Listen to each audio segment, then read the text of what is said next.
Leaders of planet Earth, if you have found this, it means that at least humanity has survived. Those of us living back when this was made have no idea what you've done with the world. We understand that you are under enormous pressure.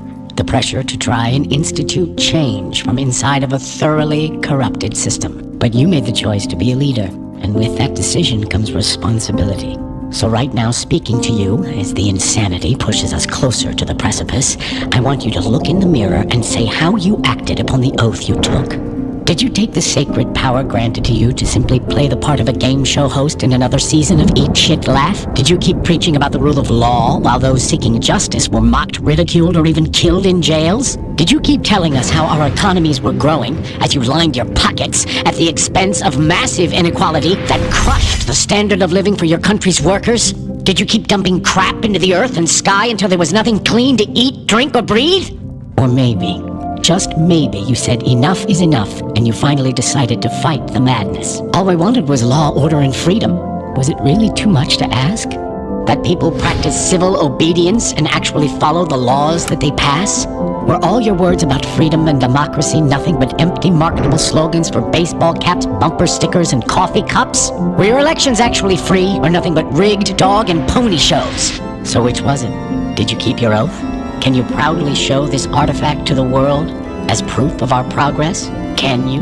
Or have you decided to keep this to yourselves, along with those files on UFO? Smart is very clear.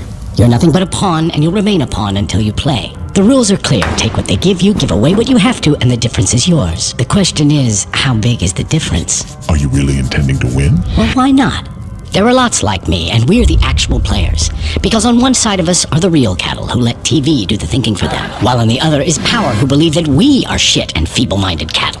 Over in the barn, they want us to take care of them. But a long time ago, they gave up on themselves, and now they won't lift a single finger. While those who have real power became more than the rest. Became gods. They sit so high up that they can't see us as either a serious enemy or a trusted friend. They have only one problem, that they're not immortal. That just leaves you and me. Sometimes I benefit you, other times you me. Everyone plays a game of their own. Think you're a player, do you? I play like the great ones. Take the authorities. Quite unceremonious, but they do have a few lively plays up their sleeves with the people. Every couple of months, they let them blow off steam. Elections, Black Friday, a new auto plant, the latest installment of Star Wars, the Super Bowl. And the people just gobble it up. But when people have holes in their pockets and nothing to eat, who's responsible for that? So now, without their beer and football, they need a sacrifice. And you can be certain that power will provide them with a patsy. And it'll be us, understand? So that is the game. Here are people who don't care about themselves, and here's authority that doesn't care about them either. And here we are in the middle, who sort of owe something, but what and to whom? It's not clear. How pure and simple. You're more naive than you look. But you're right in that we are like butter that is spread between a thin layer of caviar and moldy bread, which reminds me of a fairy tale. Once there lived a poor wolf, and nearby lived a very powerful and rich fox. They grew up together, were in the same class at school, but now they're in different social classes. The fox's life was like a fairy tale. One day the wolf came to him and said, "Teach me to do it. I'm tired of my life and I want to play with the big boys. I want to live like you. Tell me what to do." The fox answered, "Don't sweat it. I'll fix up a place for you. You'll have a cushy job. You'll sit in a chair, quietly catch fish. By the rules. Don't fuss. Take a lot here, a little there. Anything will do." So the wolf nervously looked around and saw that everyone was doing the same thing. And soon, it was all working. He caught big fish and little ones.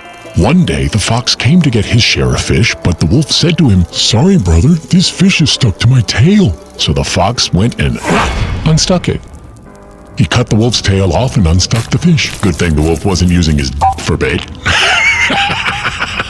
That's what happens when you play by someone else's rules. Why are you telling me your tale's here? If you're so smart, then maybe you know a way out. The way out, my colleague, is through the entrance.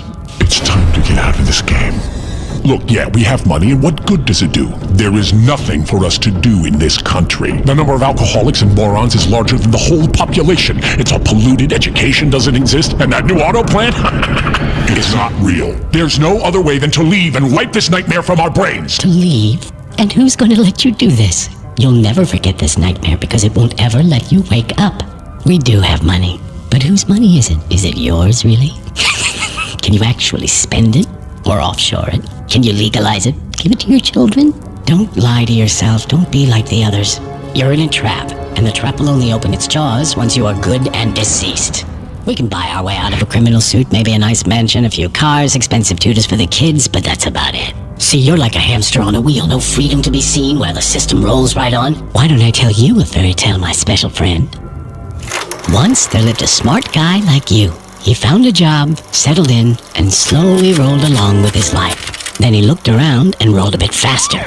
He was allocated a budget and he administered it wisely, and by the rules, he got his cut. You know what I mean? Why would you ever build a fence for $1 million when it can be done for so much more?